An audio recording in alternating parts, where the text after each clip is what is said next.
Shalom, queridos Haverim, Haverot, bienvenidos a nuestra clase número 90 en nuestra introducción al judaísmo. Seguimos con nuestra exploración de los espacios judíos y hoy vamos a hablar de la mikve. Vamos a hablar de la mikve, que es muy importante, es un espacio judío muy importante, tanto así que nos dice la literatura rabínica que cuando se crea una comunidad judía, este espacio debe tener precedencia, es decir, debe ser construido antes de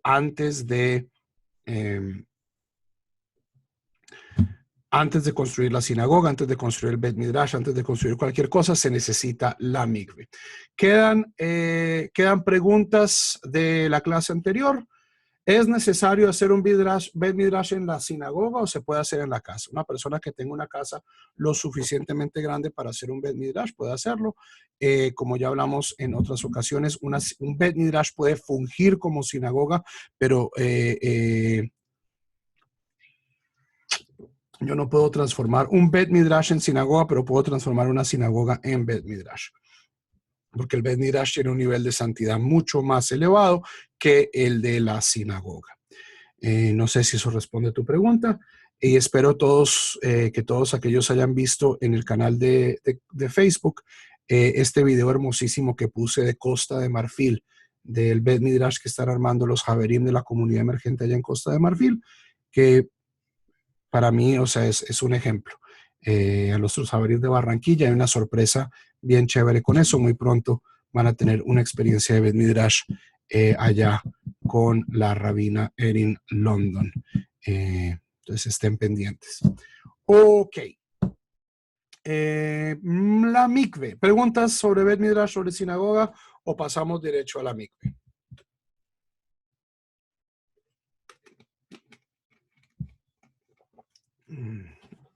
Ok. La mikve es mikve.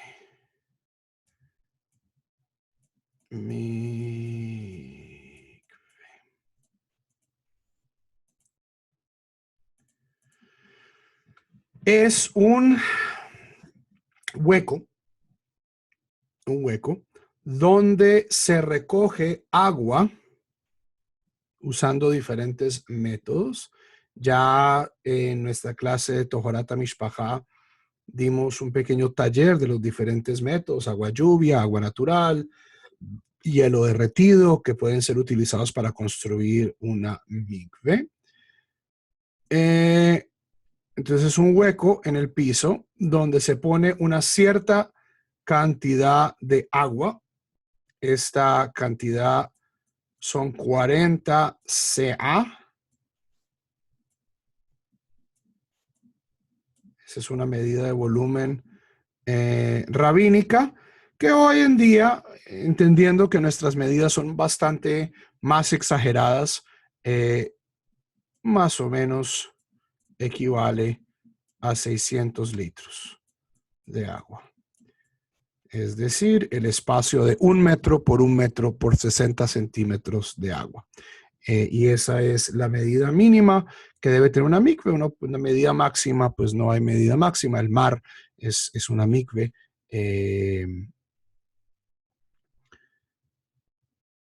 Ok. Como institución. Entonces, vengan un segundito y exploramos. Mikvaot para mostrarles cómo funciona esto en el mundo judío de manera práctica. Ok. Entonces, mikve. Entonces tenemos muchos estilos de mikvaot. Esta es una mikve antigua. Ustedes ven, es básicamente una cisterna con escaleritas y el espacio de inmersión es tremendamente angosto. Mientras que las mikvaot contemporáneas son bastante más elegantes. Entonces tenemos esta mikveh. Aquí en este espacio se guarda el agua. Y detesto decir que es agua natural porque toda agua es natural, no hay agua artificial. Es el agua que yo no puse ahí. Entonces es el agua lluvia o es el agua derretida o es el agua manantial. Va aquí y esta piscina donde se hace la inmersión es agua que puede ser tratada, puede ser clorinada, puede ser calentada. Tenemos aquí una resistencia que está calentando el agua. Y hay varios métodos. Esta mikve en particular, yo creo que si el ángulo de la foto fuera un poquito distinto, nos daría que hay un hueco entre, que conecta estas dos aguas. Y al conectar estas dos aguas, esto se llama una mikve de hakasha, una mikve de besos, una mikve que besa la otra mikve. Se establece una conexión entre las aguas y esta agua de este lado adquiere el mismo estatus que el agua de este lado y por lo tanto se vuelve una mikve. Como ven, esto es 1, 2, 3, 4, 5, 6 baldocines de largo. Esto creo que un baldocín tiene en la medida de 25 centímetros, si mal no estoy. Entonces, 1,50 m por 1, 2, 3, 4 por 1 metro. Es una mikve chiquita, pero eficaz. ¿Ok? Tenemos mikvaot muy elegantes. Miren esta mikve tan elegante. Y mikvaot menos elegantes. Estas con baldocines.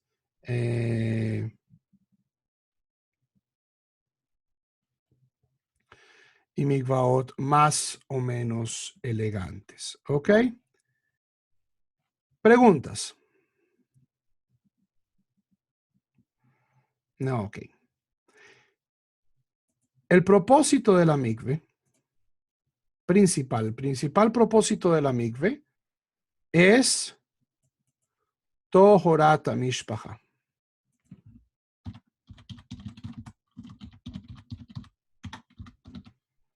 Es decir, las reglas de pureza familiar, que en un sentido tradicional implican las relaciones sexuales matrimoniales, o sea, dentro del matrimonio de dos personas judías, están prohibidas después de la menstruación, a menos de que la mujer se sumerja en una mikve. ¿Ok?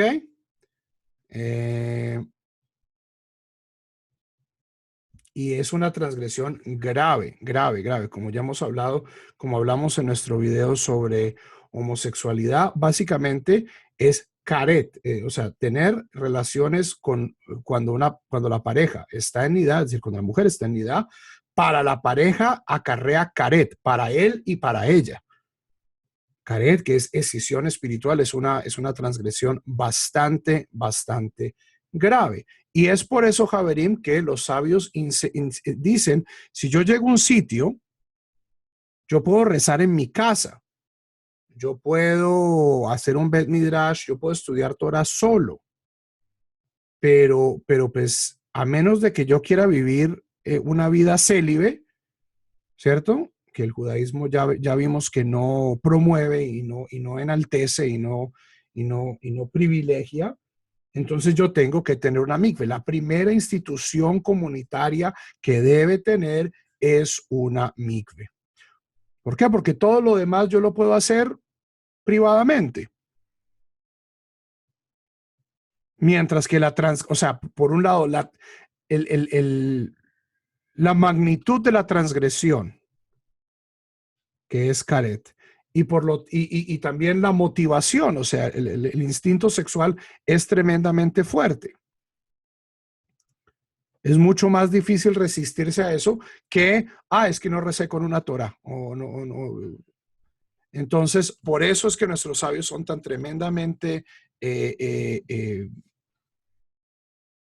claros en que la primera institución comunitaria que debe tener una sinagoga es una mikve. ¿Ok?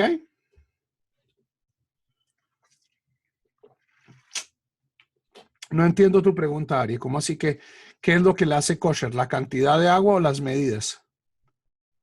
¿Cuál es la diferencia entre la medida y la cantidad de agua? La segunda cosa para lo que sirve una mikve es para giur. El paso final de un proceso de conversión, como espero que todos ustedes ya lo sepan, es la inmersión en una mikve. La persona entra, es una ceremonia de renacimiento, de purificación, y una vez la persona emerge de la mikve, es, como nos dice el Talmud, judía 100% en todo sentido, con las mismas obligaciones y los mismos deberes y los mismos privilegios que un judío de nacimiento. Desafortunadamente, este no es un Talmud que le caiga muy bien a muchas instituciones hoy en día, incluyendo a la Rabanut y a muchas comunidades en América Latina, pero es lo que dice el Talmud. Los conversos somos tan judíos como los judíos de nacimiento y una comunidad que quiera ser giur, pues debe tener acceso a una mikve. Una persona que no haya hecho tevilá. Tevilá es otra palabra importante para entender. Tevilá o inmersión, ¿cierto? Tevilá significa sumergirse en una mikve. Una persona que, pero rabino, es que yo me circuncidé y acepté la Torá de Hashem en mi corazón y me pongo tefilín y me pongo talit. Lo siento muchísimo, pero si esta persona no ha hecho tevilá con testigos para el propósito de hacer una conversión, esta persona no cuenta como judío. Esa es la misma alajá que dice que una persona debe ponerse tefilín, debe circuncidarse, cómo debe rezar, que se debe poner, debe tapar la cabeza. Todo lo demás también, o sea, la alajá es un sistema integral y ahí dice claramente que el último paso de la conversión es inmersión en una mikve.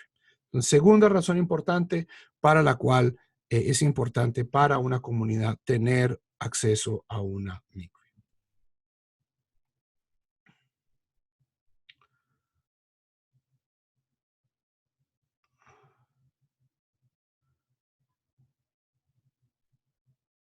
Sigo sin entender, Ari. ¿Cuál es la diferencia?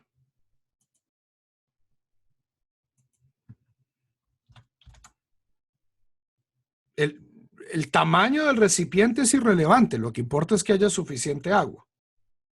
Suficiente agua de una calidad especial de agua.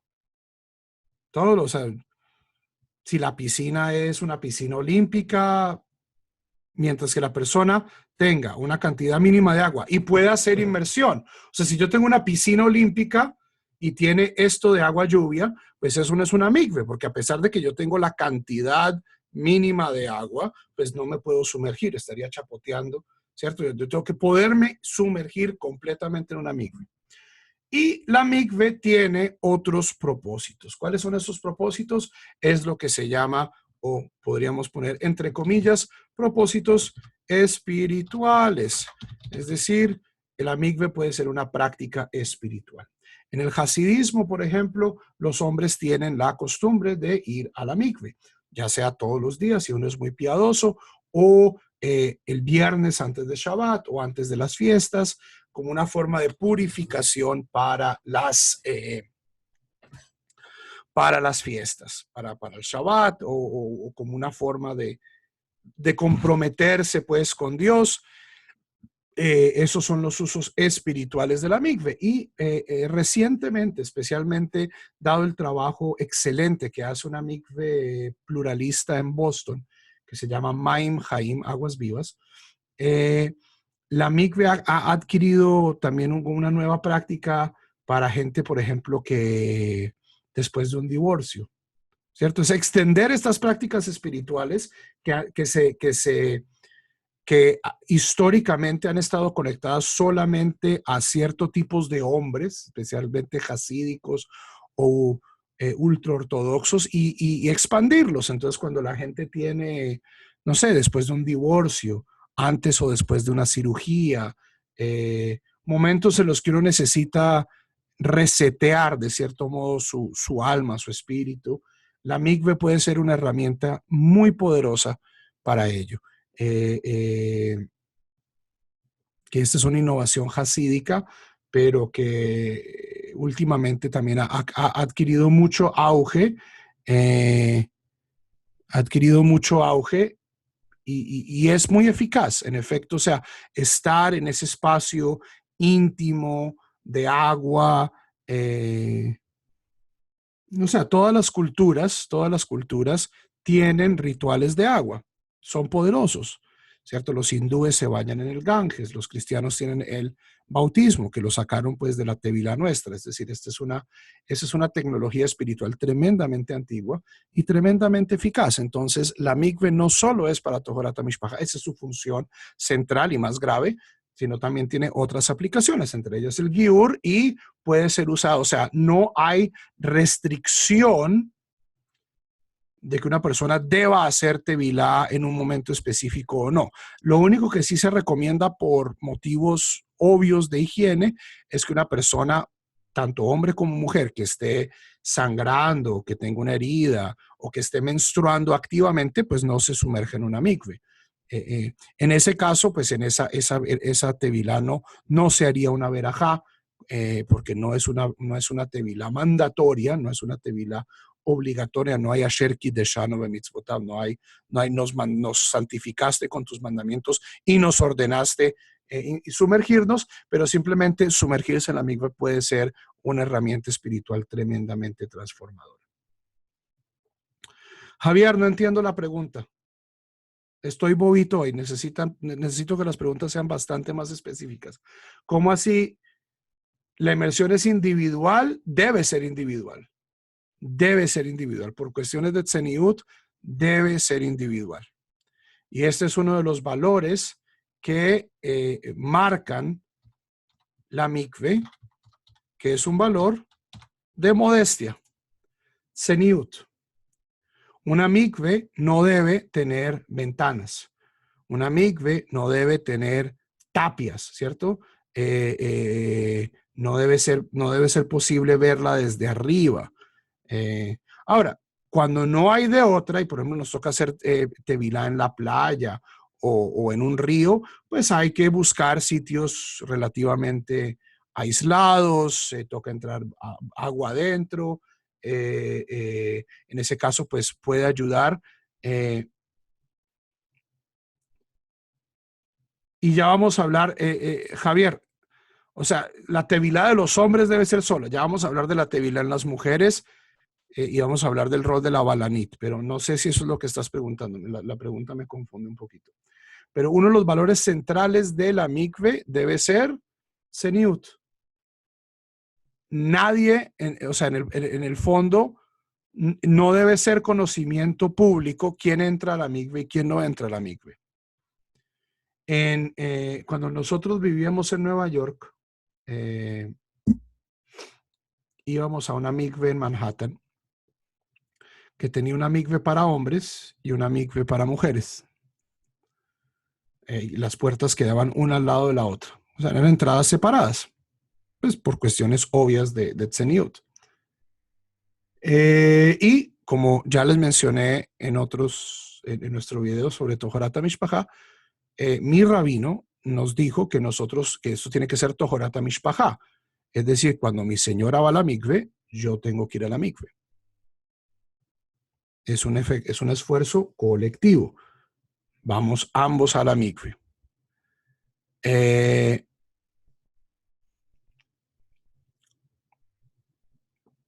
Y solía suceder que, especialmente en el verano, cuando se hacen muchas bodas, en Estados Unidos, no es una cuestión judía, después de Tisha B'Av sucede, y antes del 17 de Tammuz, es un buen momento para casarse, no hay lluvia, no hay... Y los amigos del Hatán se congregaban frente a la mikve y siempre tocaba, o sea, las mujeres a veces incluso no podían tener acceso porque les daba pena. O sea, Javerim, la gente que va a la mikve va porque, o sea, la gente sabe que esa noche va a tener relaciones sexuales. Y eso es algo que hay que mantener relativamente modestia. O sea, la mikve no debe ser un edificio tremendamente ostentoso que llame la atención. ¿Por qué? Porque la gente va a cumplir una necesidad halágica y debe salir sin ser notado. Entonces, en Israel, la mayoría de las mikvaot, por ejemplo, quedan detrás de edificios, detrás de sinagogas. Entonces la gente va, se mete por allá atrás. No es un edificio cuya puerta dé a la calle. ¿Ok? Entonces, ese es un valor importante de la mikve. Debe procurarse que la mikve sea administrada con seniut.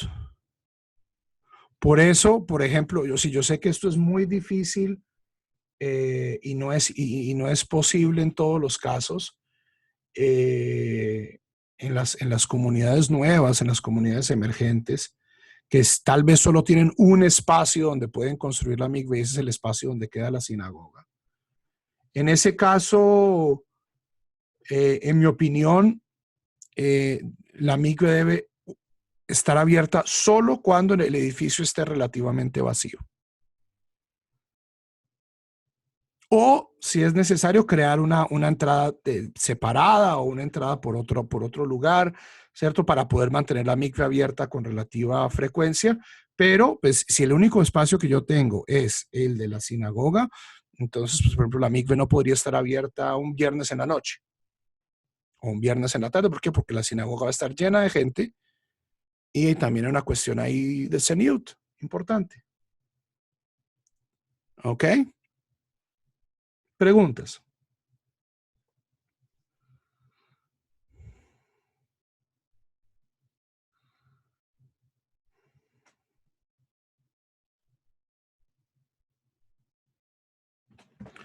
Ok.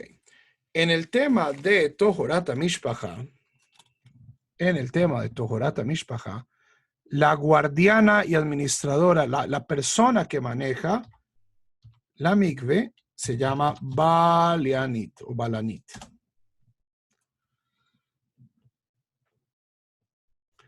Esta es una señora casada que conoce las leyes de Tohorat Mishpacha y que asiste a la mujer a hacer su inmersión. ¿Ok? Asiste a la mujer a hacer su inmersión. ¿Cuál es su rol fundamental? Su rol fundamental es doble. Por un lado, en el mundo ortodoxo, algunas balaniot hacen la inquisición, ¿cierto? ¿Cuándo dejó de sangrar? En mi opinión, eso ya es el campo de un rabino, ¿cierto? Si la persona tiene un psak distinto de su rabino, en mi opinión, la balanit no tiene, o sea, la balanit asume que la mujer está haciendo inmersión cuando puede hacer inmersión. La función de la balanit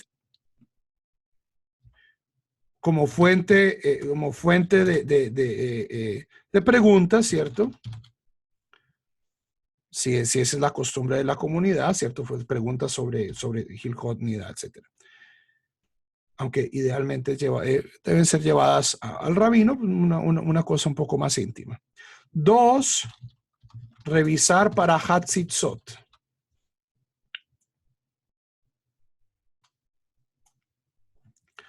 Hatzitzot son separaciones. Entonces, se nos dice que la inmersión en una mikve, uno no puede tener nada que interrumpa. Entonces, la balanit, por lo general, como funciona en las mikvaot en Israel, que son bien grandes, es cada mikve tiene como una ducha, un espacio donde la persona se prepara, o varias duchas que dan directamente a la mikve. Entonces va la señora, se ducha, se echa champú, se peina, se cepilla el pelo, se quita el esmalte de las uñas, se quita los lentes de contacto, ¿cierto? Todo eso, todo este proceso de preparación para la inmersión, se pone una bata y toca un timbre. Entonces ahí entra la balanit y la balanita se pregunta, muéstrame los dedos. Entonces, para asegurarse que no tiene esmalte. ¿Se quitó los lentes de contacto? Sí. Le revisa el pelo, que no tenga ganchos, que no tenga clips. Y luego lo que sucede es, la mujer mete los pies en la mikve, la balanit remueve la toalla o la bata, revisa que no haya cabellos sueltos en la espalda, lugares donde la mujer pues no haya podido ver, y luego la mujer baja a la mikve y la balanit revisa la inmersión. Es decir, se asegura que la persona haya bajado y haya estado cubierta por el agua, así sea un segundo. Esa es parte de su función, revisar la inmersión. ¿Ok? Hay ya costumbres establecidas. Hay gente que dice, balaniot, que dicen kasher, cuando la inmersión es kasher, etcétera, etcétera. ¿Preguntas?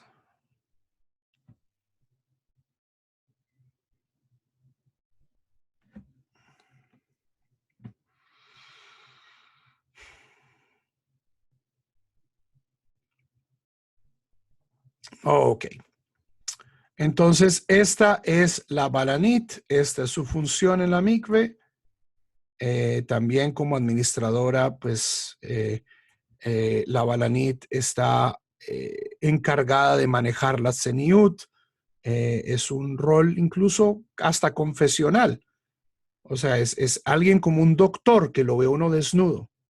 Entonces, una mujer que vaya a ser balanit tiene que ser una mujer proba, tiene que ser una mujer que no vaya a chismosear, ay, que esta tiene tatuajes, ay, que esta se engordó, que esta tiene cirugía, que yo no sé qué.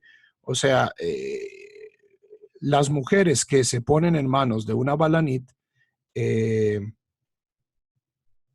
están poniendo, o sea, se están poniendo en una circunstancia tremendamente vulnerable y por lo tanto las balaniot tienen que ser mujeres pues de integridad que no vayan a divulgar ningún secreto. O sea, lo importante es que la persona cumpla con Tohorat HaMishpachá y bien. Dos cuestiones sobre balaniot. Primero, los hombres no necesitamos balanim, en el sentido de que la inmersión para los hombres no es de oraita. No es de oraita. Nosotros, o sea, los hombres vamos a la mikve porque nos da la gana. Entonces, si hay una hatzitza, no es grave, porque nosotros, o sea, no estamos cometiendo karet. Entonces, en general, las mikvaot para hombres suelen ser bastante más libres, en el sentido de que, o sea, no se necesita nadie que revise. Primer punto. Primer punto, inciso, o sea, subtexto. Esto ha llevado a algunas comunidades a decir que hay mikvah, que esto es kasher para mikve para hombres, pero no es kasher para mikve para nidá, y crean como una especie de escalafón de que hay mikvaot para hombres, y hay mikvaot para nidá, y hay mikvaot para conversiones, y que esto sirve para nidá, pero no para conversiones. Javerim, una mikve es una mikve, es como estar embarazado. Uno no puede estar ni un poquito embarazado ni muy embarazado. Uno está embarazado o no lo está. Algo es o no una mikve. Y esto es, algunas comunidades, yo creo, al caer en esto, están entrando en un juego peligroso. Es decir, esta es una mikve para hombres. Eso que es una piscina mal hecha, igual una piscina con agua, pues, que los hombres pueden usar para hacer su inmersión. Porque entonces luego, pues una mikve y eventualmente alguien la va a acabar usando mal. Entonces, sí, en una comunidad donde haya suficiente uso, se legitimiza crear una mikve para los hombres y una mikve para las mujeres por seniut, es decir, para que no vaya a ocurrir que los hombres y las mujeres se vayan a encontrar una mikve, Queremos minimizar espacios donde extraños se puedan encontrar desnudos. Una comunidad que no tenga ese tipo de recursos, entonces tiene que hacer otras cosas. Es decir, la mikve la usan los hombres de día y las mujeres la usan de noche, que es tradicionalmente las mujeres hacen tevilá de noche. Los hombres podemos hacer tevilá cuando se nos dé la gana, entonces podemos hacer tevilá de día y la mikve queda reservada para las mujeres de noche. ¿Ok? Se puede manejar eso con un horario. Primer punto. Segundo punto, ¿es necesario tener una balanit? En mi opinión, es preferible tener una balanit, pero eso no significa que una comunidad donde una persona no tenga una balanit, o sea, la gente esté cometiendo cosas mal. O sea, una persona que vaya a ir a la mikve sin balanit, porque tiene que ir a la playa o tiene que ir a un río, o la balanit no está presente, o no hay quien en la comunidad atienda, o es la misma balanit, la señora que funge como balanit no tiene quien le haga, quien le revise su tevilá. Entonces, esta persona debe tener una educación buena, robusta, de Gilhot Nidá, y debe ser extremadamente cuidadosa, ¿cierto? Debe seguir, quitarse el esmalte, debe revisar, ¿cierto? Con un cepillo, la espalda, las cosas de los pies, y debe, en mi opinión, hacer bastantes más inmersiones por si las dudas, por si acaso, a menos pues de que su vida esté en peligro, que sea muy poco sanúa. Es decir, una balanita es una excelente posición, ciertamente si no tiene una mikve ya establecida, pero eso no significa que sin una balanit yo no pueda hacer inversión. E incluso hay algunas mikvot en Israel donde que no haya balanit es un plus. O sea, la gente no quiere mostrarle su cuerpo desnudo a otra persona, lo ven como una invasión de privacidad, y pues si esas personas son letradas en las reglas de Gilhot Nidá y están siendo cuidadosas, en mi opinión, no están cometiendo una transgresión. ¿Ok? No hay problema con el cabello teñido, los tatuajes. Está prohibido hacerse tatuajes para un judío. Para un hombre está prohibido teñirse el pelo. Pero eso no significa que el cabello teñido o los tatuajes sean hatzitzot, sean separaciones. Es decir, una persona que de su vida previa traiga tatuajes o se haya hecho tatuajes y luego haya hecho teshuva, eso no, o sea, los tatuajes no son un impedimento para la inmersión en una mikve. ¿Preguntas?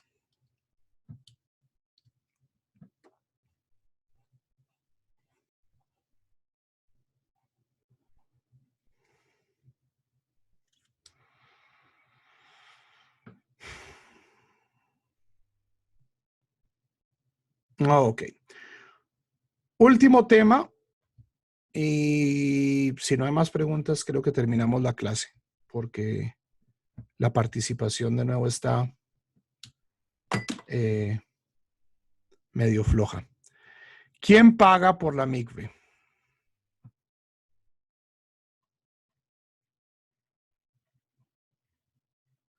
¿Quién paga por la mikve?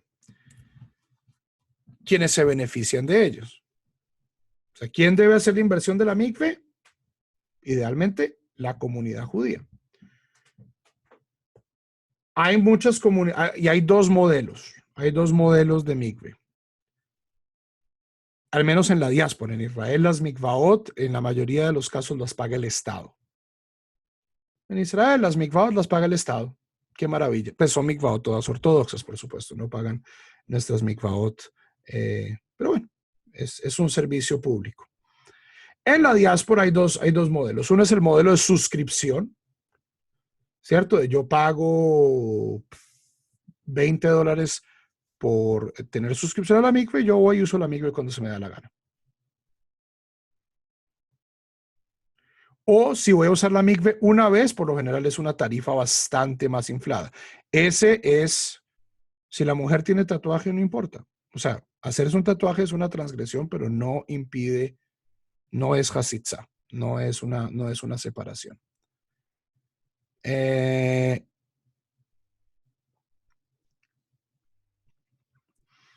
en Oklahoma nosotros tenemos un sistema de suscripción.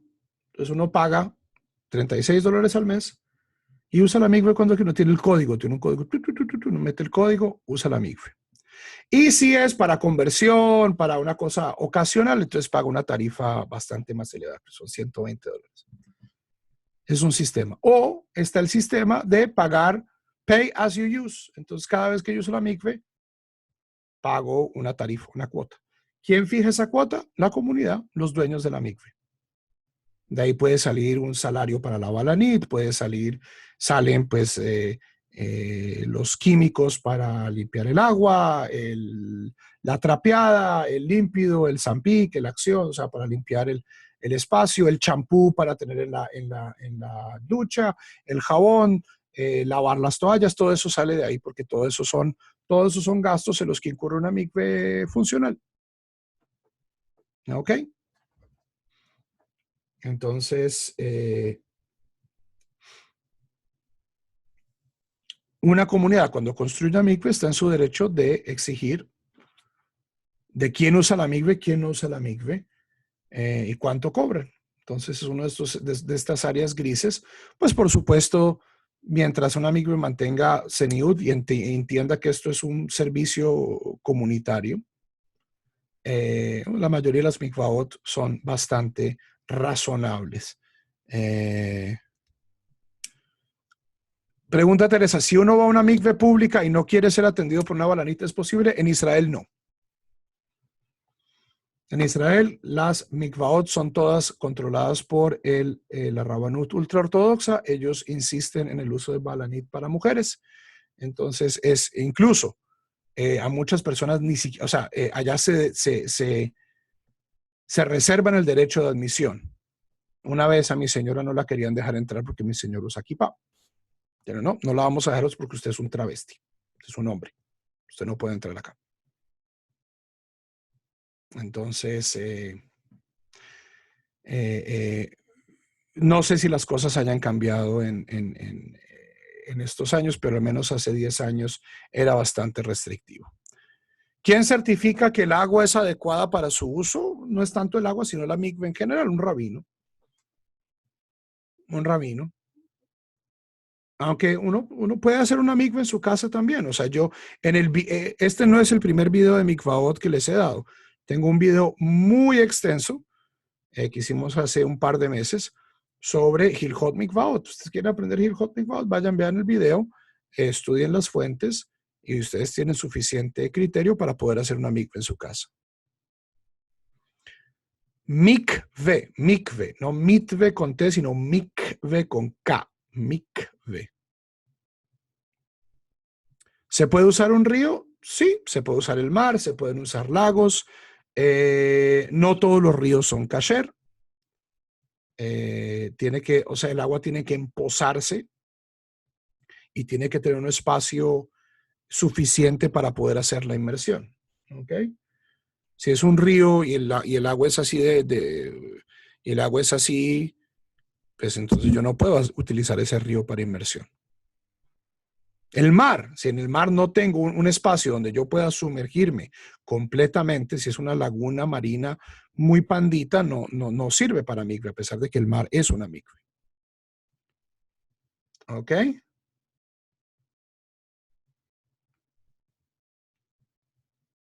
Preguntas institucionales sobre mikvaot.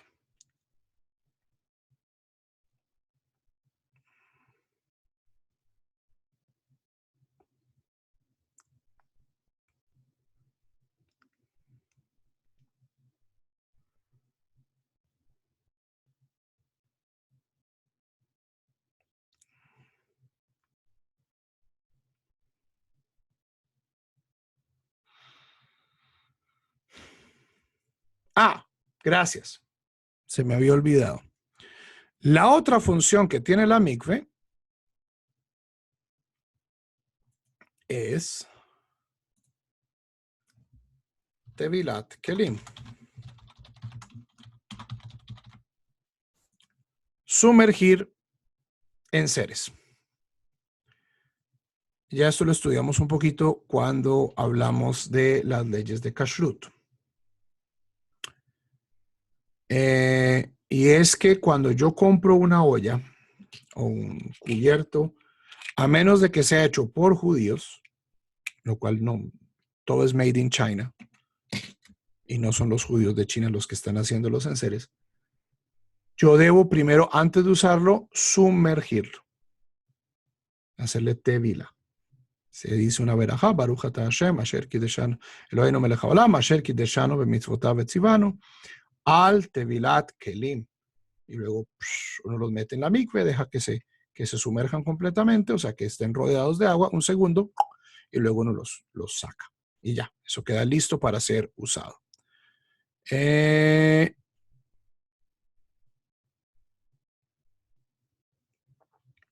Para Tevilat Kelim, yo necesito una mikve.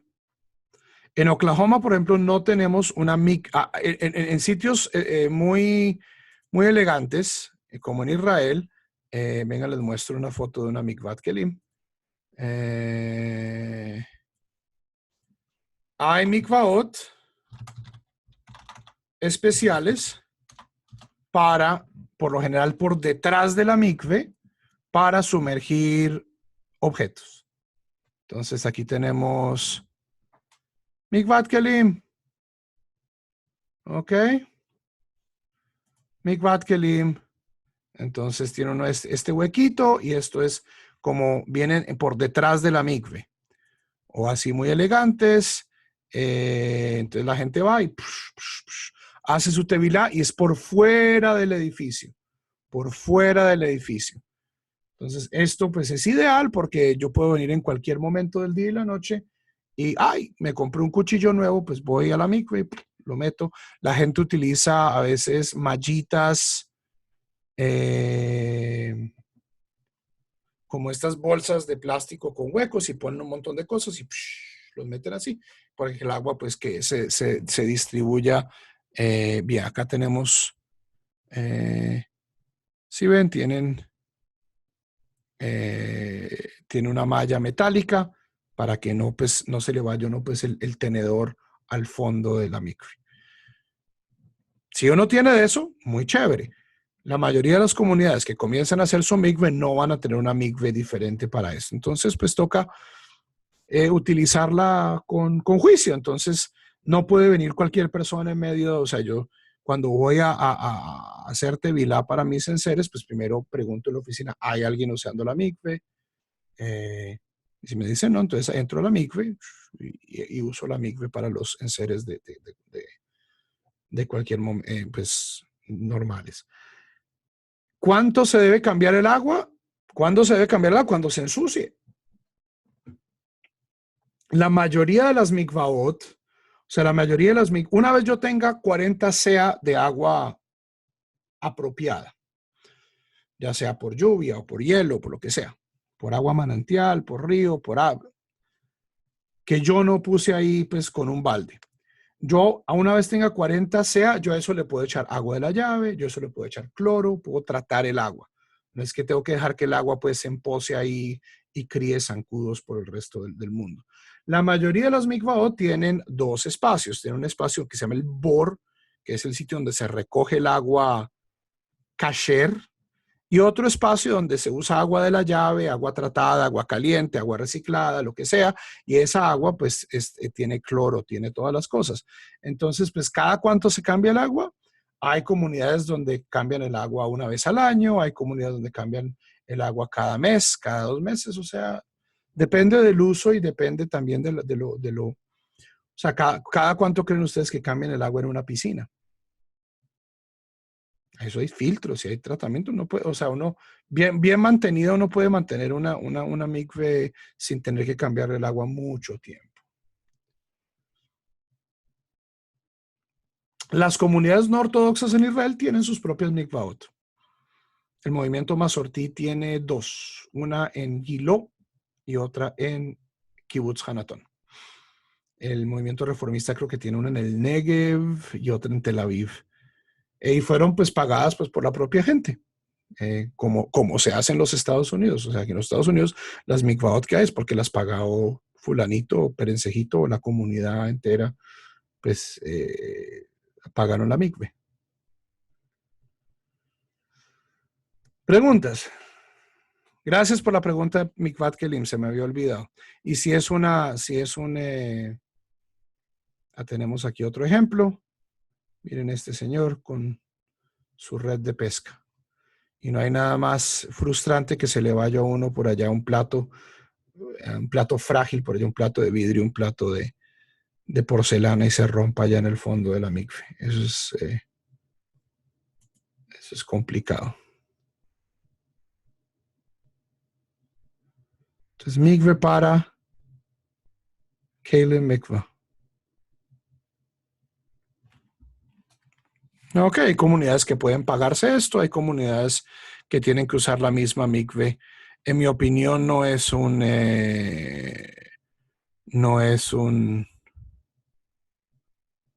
obligación.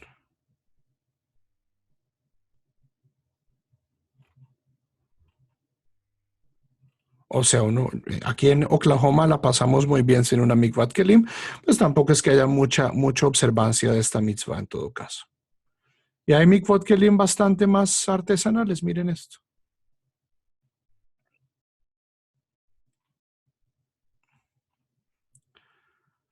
Ok, Javerín.